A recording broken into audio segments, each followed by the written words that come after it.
صل على محمد وآل محمد.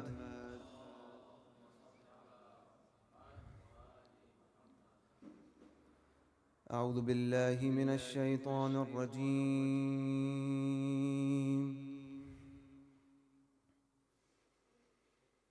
بسم الله الرحمن الرحيم.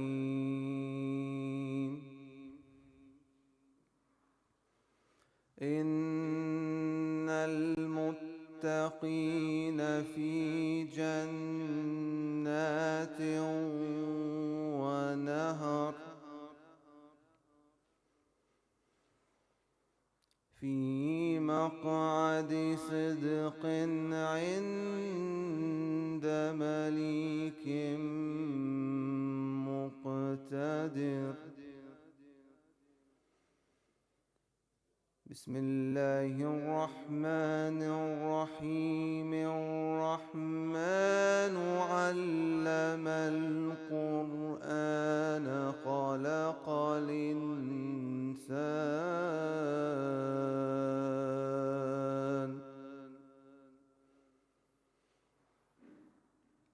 علمه البيان. الشمس والقمر بحسبان والنجم والشجر يسجدان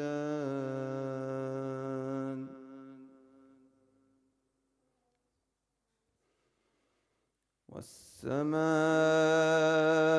رفعها ووضع الميزان ألا تطغوا في الميزان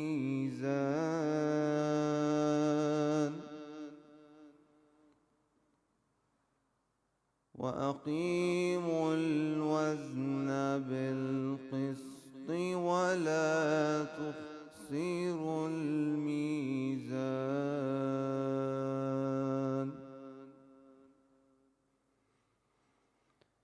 والأرض وضعها للأنام فيها فاكهة والنخل ذات الأكمام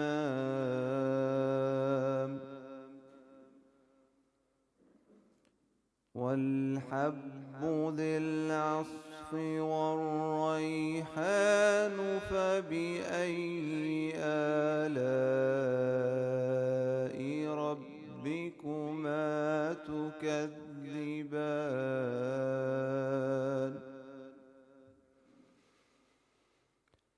خلق الإنسان من صلصال كالفخار وخلق الجان من مارج من نار فبأي آلاء ربكما تكذبان. رب المشرقين ورب المغربين فبأي آلاء ربكما تكذبان. مرج البحرين يلتقيان بينهما برزخ لا يبغيان فبأي آلاء ربكما تكذبان.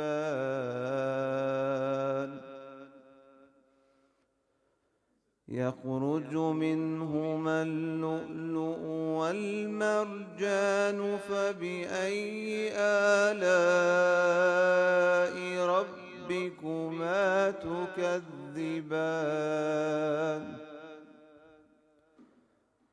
وله الجوار المنشآت في البحر كالأعلام فبأي آلاء ربكما تكذبان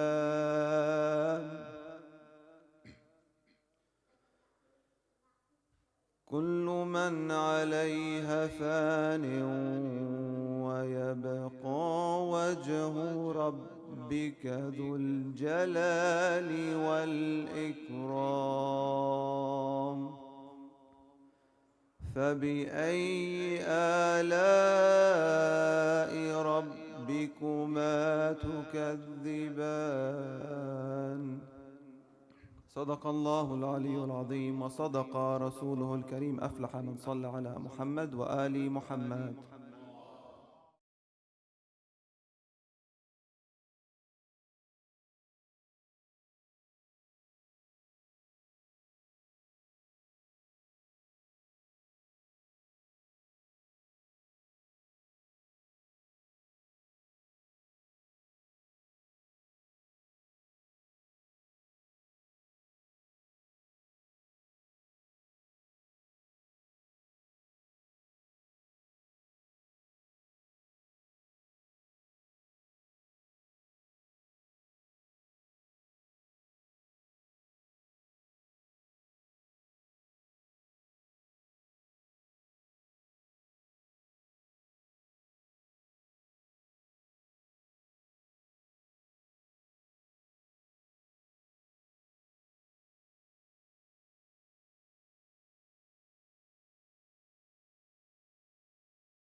Their hearts have been taken away, that's it. So they become so passive that they lose. So even if there is something that happens, that generational cycle, it remains. Because what they do is they break what's within. So number one, what the Imams taught us is you never surrender. And the Imams never surrendered. Imam Al-Askari alayhi salam was placed under house arrest. He was poisoned and he died between the age of 25 and 27. He was very young. But he said, I will have a son. And no one believed it. And the Abbasides placed spies in his house. That who is this son? Aba al-Hujjat bin al-Hasan al-Mahdi, ajallahu ta'ala farajahu al-Sharif. And so, what happened is they tried to get rid of him, but they couldn't.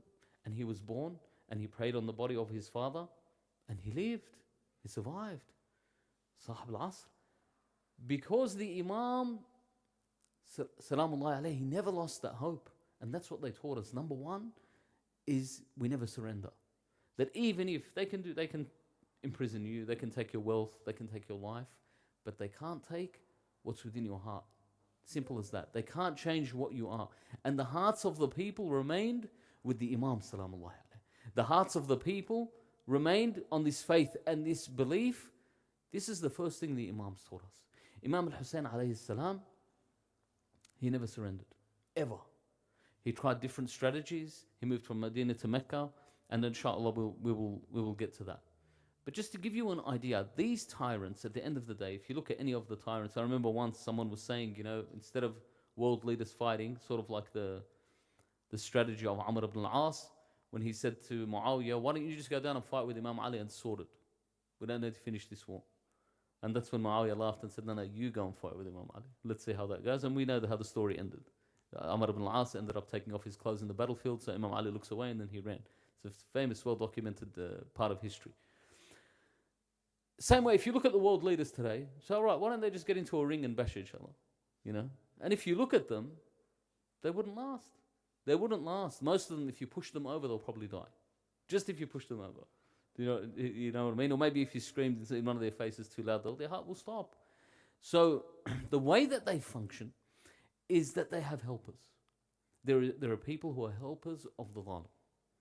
And these people doing their small menial tasks, and these people complying and listening and accepting, this is what destroys everything. I'll give you a small example before I go to the story of the Imam. In the reign of, in Saddam's Iraq, in some towns, you had to register, and then each fortnight or each month, you have to give them 10 names of suspicious people. And if you don't give them 10 names, then you're the suspicious person. And those 10 names, then they get interrogated, and they're also giving 10 names. So it creates a network of fear. So they say that in Romania, under the reign of Nicholas Ceausescu, this was like in the mid-20th century, 1960s, I believe, they did the same thing. That you have to write a report, a weekly report on your fellow workers or your neighbors or whatever it is. So the people just started writing just random things like the weather was like this, blah, blah, blah. I ironed my clothes. Because they realized back then that they didn't have computational power. Who's going to read this whole thing? So they just write something very long and boring and send it in. Very long. And this in a way undermined it. It undermined it. So it's important to have that belief that there was no surrender. And alhamdulillah, they ended up, eventually they got liberated to a degree. And they got liberated to a degree after these two case studies. Man comes to Imam al-Sadiq alayhi salam, and he says to him, I'm a tailor. I stitch the clothing from the Banu al-Abbas. We know this story, I'm sure you all know it, but la ba's to recall it. So he says, am I a helper of Harun? Am I a helper of the dhalim? The Imam Salamullahi alayhi says, you are not a helper of the dhalim, you are from the dhalim, you are of him. And you and the dhalim get counted the same on the Day of Judgment. He says, the helper is the guy that's selling you the needle and the thread. Because this is what happens. They can't be maintained without the compliance of everyone. And that's what happens. People are just asleep and they just comply. Whatever rule comes out, whatever law comes out, ultimately step one is to never surrender. Never allow them to destroy your heart. Ultimately, this is the The narration of Rasulullah sallallahu alaihi wasallam that if you see oppression or you see wrongdoing, then stop it with your tongue, with your hand. If you can't stop it with your hand, then stop it with your tongue by saying something. And if you can't stop it with your tongue, then feel bad about it in your heart. And this is the minimum. وهذا أضعف الإيمان. It's the minimum of faith. The weakest of faith is for you to, in your heart, you know what, I'm against this. And that's very important. In fact, the argument there is that Amr bil Ma'ruf wa Nahy an al-Munkar with your hand and your tongue is wajib kifai. So let's say there's a person that's, wal-'ayadu billah, committing a haram, and one of us goes and tells him, look, this is haram, stop drinking, that's it, it's done. He's done the duty for all of us. That's wajib kifai, one person does it, he's done the duty for all of us. We don't have to each go one by one and tell him, or maybe that might be effective, I don't know, or maybe that'll just send him away completely forever. But the feeling bad in the heart, the argument is, and with the tongue and the hand is wajib kifai, in the heart, it's wajib aini, that you have to, because at least you can be against this with your heart. The problem is, a lot of people, they justify it in their mind and they accept whatever the oppression is. The other example I wanted to give is Safwan al-Jammal. Again, companion of Imam al-Sadiq alayhi salam, had camels, sends the camels with Harun. He rents them out to Harun. So the Imam, salamullah alayhi, he says to him, Imam Sadiq alayhi salam, he says to him, you are a supporter of the oppressor. Safwan says, how am I a supporter of the oppressor? I just own these camels. And I rent them out, and he rents them, and he pays me for them. So how am I supporting him? The Imam says to him, do you hope that he survives the journey to Hajj, so the camels come back, so you get your capital back? He says, of course. He says, proportionate to the amount that you hope for him to return in health is the proportion of the amount that you are a helper of the oppressor. So when the camels came back, he sold them and he stopped doing it. And then Harun asked him, why did you stop doing this? He said to him, I want to try a different form of business. And then Harun says to him, no, it was your companion. Harun understood, because you guys making good money. Imagine you provide transport for the king. This is really good business. So they get out of it, and this is the way that he got out of it. There was recently, for example, just a small example, there was a brother, and he builds structures, and one of the structures he had to build, the place is going to serve alcohol as well. So he said, what should I do? I said to him, you know what, look, you're good at what you do, choose your clients. Just say no, make up another excuse. You don't have to do that. Because while you're doing that, even though there's probably a way out, there's probably a shari'i way out of it in reality. But I said, if you get out of that, you'll be known, because he's known for what he does and he's good at what he does. I said, you can select who your clients are. Why bother? Because it'll start off as structure, and then it'll say, oh, can you just make sure this part works so we can fit the kegs and we can fit them about if you want it. Do you know what I mean? It gets worse and worse, and then in your head you're like, all right, like the table has dual use, you know, but the post-mix system doesn't have dual use. It's obviously going to be used for this one thing or the bar or whatever. But ultimately, this is the thing. So what happens, the other thing that we need to understand is many people think that with standing against tyranny, that it has to happen immediately. It's some, big bang that happens and everything changes. Nothing in the world works this way. Everything's incremental. Everything works in stages. And in fact, even with this is the way that it works. If you look at the whole story, like when we look at Imam al-Hussein alayhi salam, we only look at the 7 months of his life. We rarely look at anything beyond that. But Imam al-Hussein alayhi salam was standing against oppression from way before that, but in smaller ways, in small meaningful ways, because sometimes this is the way that it has to work. You cannot use the means of the oppressor to gain your freedom. That's the problem. So the oppressor, for example, has no religion. He kills civilians. You can't do the same thing. In fact, even if, let's say, if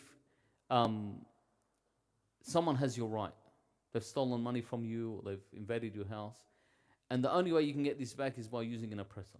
So the only way I can get it back is if I contract some sort of criminal entity or something like that. You can't do that. Because what you've done is, we go back to the whole theory, the Paolo Freire's theory, that all you've done is the same thing, just under new management. That's it. So we go do the same amount of killing, and if you look at it, they don't succeed afterwards. Have a look. I remember there was a study on post-war Italy, that after World War II, Italy never recovered in so many ways, and it's still so full of corruption, and these long-reigning mafias, and their economy and things like that going through difficulty, and their political systems going through difficulty because there was never that resolution. They had the uprising, they killed Mussolini, and then they just, all right, the next day, let's move on. Iraq, same thing. Saddam, let's move on. So there wasn't a framework to put into place. The people didn't have a system or realize what their freedom is. In other situations, you'll see that there is that understanding. And so, Sallu ala Muhammad wa ali Muhammad. Allahumma salli ala Muhammadin wa ali Muhammad. Allah subhanahu wa ta'ala, He creates these many different dichotomies in life. Al-Maut wal-Hayat, death and life, cold and hot, the sun and the shade, light and darkness. All of these things, again, they're inversely proportional. That's it. So even sometimes you could say, like a certain illness, or if you have to amputate a limb or lose part of an organ, this is a degree of death. That's like that one step, yarhamakumullah, that one step closer towards that. So for standing up to the oppressor, for it to work, number one, never surrender. Number two, it has to be incremental. It has to happen bit by bit, because the same way an oppressor rises, this is the way he rises. And in fact, there's a whole movement of incrementalism where changing something a small bit at a time has a build-up effect. So it compounds. It compounds and it becomes a big thing. There's a lot of anecdotal case studies. I'll just bring one up, small anecdotal case study, which is the Kaizen theory or the Kaizen philosophy of Toyota Motor Corporation. If you've ever, so at the time after the war, they were building cars, but they were competing with so many others. They were competing with massive manufacturers. Volkswagen, for example, huge. Even till now, it's massive manufacturer. So they're competing with all these different car makers, and they came up with this Kaizen philosophy, which basically wasn't, let's not rebrand, let's not overhaul the whole thing, let's do it bit by bit. What can we improve? What small things can we improve? Of the things, just to give you an example, was they enacted a lot of good things actually in that philosophy, but of the things was they would look at the workers and say, all right, if I move, for example, the tray that he's using with the tools 2 inches closer to him while he's working, will that have an effect? And it did. Perhaps they improved the process by 0.25%. So if they improved it by that, and this is what they did, and today, I don't have to tell you how big Toyota is globally. They're probably the most reliable car maker in the world. Full stop. Their name is there. Everyone knows. It's a thing. They don't even need to brand it. They don't need to shout it out anymore. But they say that this is part of that Kaizen philosophy. Or the other famous case is the British cycling team. Again, where the guy that they hired between 2007 and 2017, he just looked at improving every process by 1%. That's it. How can I improve this by 1%? And he did some crazy things. But how can I improve it by a little bit? This is the same way a tyrant climbs to the top. Same way. He tries a little bit of violence, and I'll tell you why. Have a small look at when we look at the 7 months, where the story starts in Muharram that we just finished, with Muawiyah, La'natullahi alayhi, he dies. That's how the story begins. Muawiyah died, and then Yazid says, I want bay'ah of Imam al-Hussein, and he sends the letter. That's how the story begins. And the story ends with in the palace of Yazid. But what happened before that? What happened way before that? What were the small things that the Dhalim tried to do to get away with it? Slowly. Taking the Saqifa, slowly. Getting the bay'ah of the people. Saying, how far can I take it? Let's beat them up with sticks. Oh, wallah, we're beating them up and they're coming. All right. And slowly they would move in that direction. And then they said, all right, let's threaten to set fire to the house of Fatima. Let's set fire to the house of Fatima. And slowly, step by step, and then look what it became. So it didn't just happen overnight. It's something, and this is the way we have to look at it.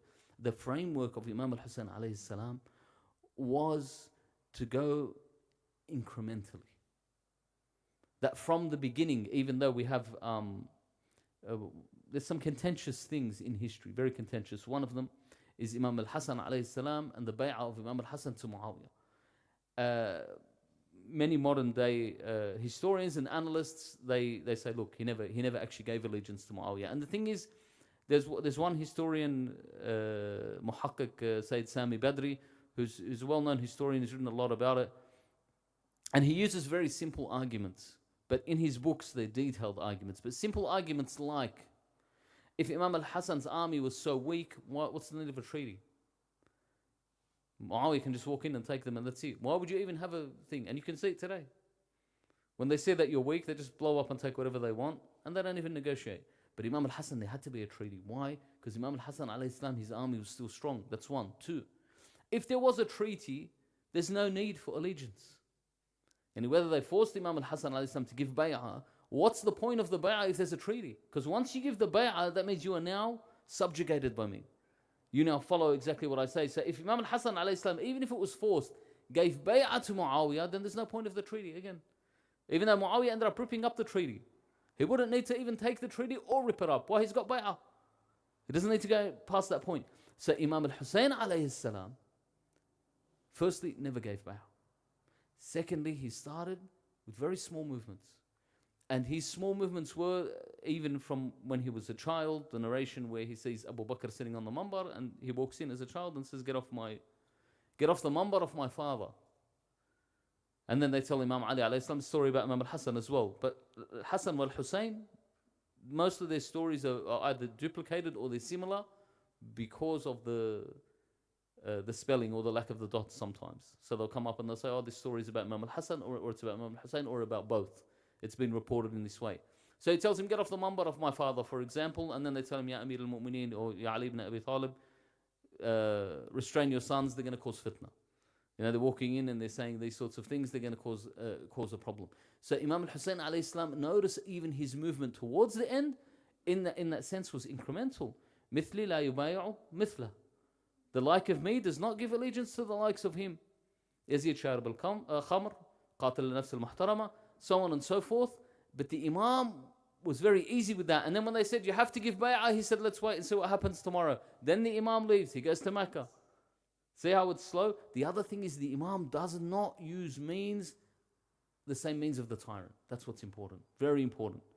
He refuses to use the same means of the tyrant. The means of Imam al-Hussein alayhi salam, that no matter what they did, he didn't change and he didn't use their means. Even we see in the story of Muslim ibn Aqil, when he has the chance to kill Ubaydullah ibn Ziyad, and he doesn't. He's hiding behind the door, and they tell him, kill him, and he doesn't. And then he says, al-Islam qaydul fatq, the principle that being a Muslim stops you from betrayal. You're a Muslim at the end of the day. So the Imam salamullah alayhi didn't use any treachery or any trickery. This is something that's very important when it comes to disassociation with the oppressor. So number one, we must never surrender. Number two, change is definitely incremental. And number three, what we need to do is we need to reveal the truth. So it's not enough to just say this is a problem, particularly now in these days when we celebrate Farhat al-Zahra, and we talk about the death of the tyrant. Sometimes we give the first and the second this position of being a boogeyman, that they're sort of, that's it, they're evil, but they're in their own scope. But it's not that. Because it's not about them being evil, that they were people who were around the Holy Prophet at the time, but what they would do is they began to do evil actions. And those evil actions incrementally built up to become what they are. Whether they never believed in the first place, it doesn't matter. But the most important thing for us is not to just say, oh, this guy's a boogeyman and that's it, la'natullahi alayh, so on, and he's over there. Not obviously, I'm not advocating advocating the lack of la'an. It's important. This is what the whole lecture is about, is disassociating with the tyrant, but understanding that what we need to do more importantly than that is to reveal the truth. And this is the third and final and most important point, I think. Even when Imam al-Hussein alayhi salam, when he says, I won't give allegiance to this guy, but then the Imam reveals the truth. You've seen who Yazid is. It's clear. Look at the killing that's happened under him. Look at the things that he does. And the Imam lists them and he says them and he makes it clear. Now those words in the Medina fell on deaf ears. In Mecca they fell on deaf ears. But those words lasted forever. And the Imam made it very clear. And those words, you saw them with some of the companions of the Imam Salamullah alayhi. So it's important for us to reveal that truth. When we talk, for example, to say, oh, this is the first Khalif, you can't say anything. No, let's reveal the truth. Let's have a look at the story of the first Khalif. Who is he? Where did he come from? What was he doing? And what were his actions?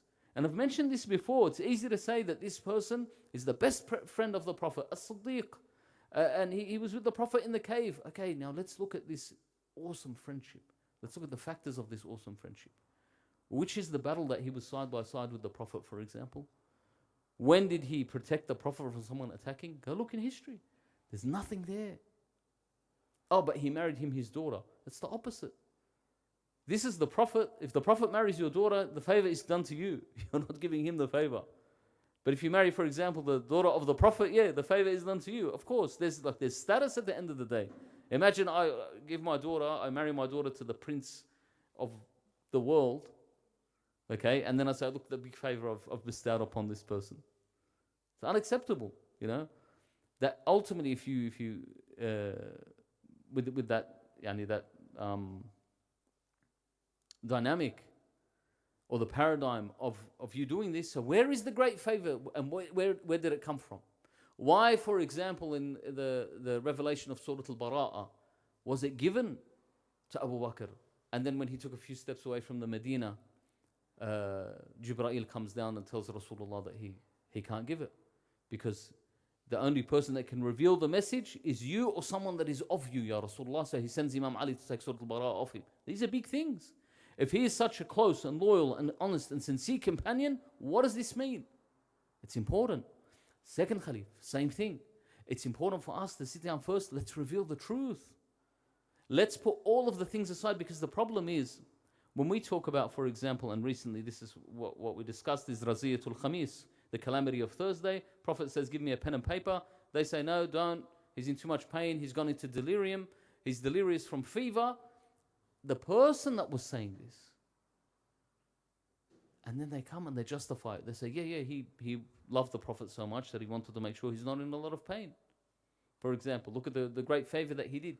It becomes similar to the stories, and then when you come and like the counter argument is, obviously the Prophet then told them, leave, I'm in a better state than what you were saying about me.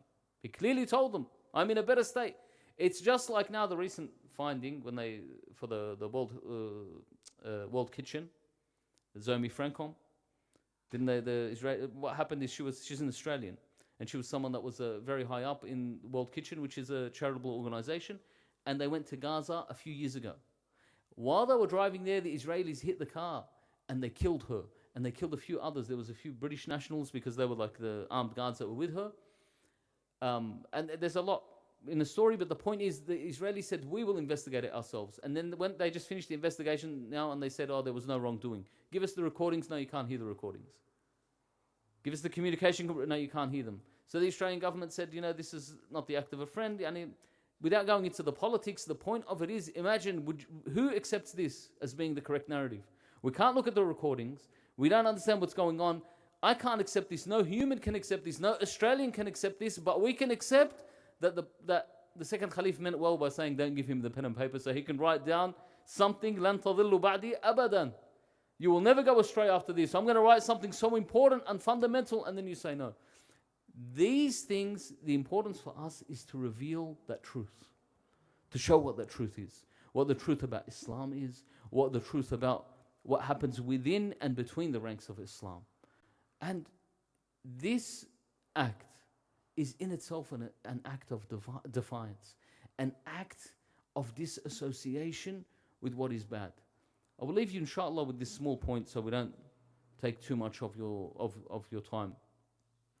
But what I want to say is, you cannot possibly, this duality, You can't love something and love the exact opposite of it. It's impossible. So I cannot love for my children to be healthy and then be indifferent about them getting sick. No, I need to hate them ever getting sick. I need to act in a way like I hate them getting sick.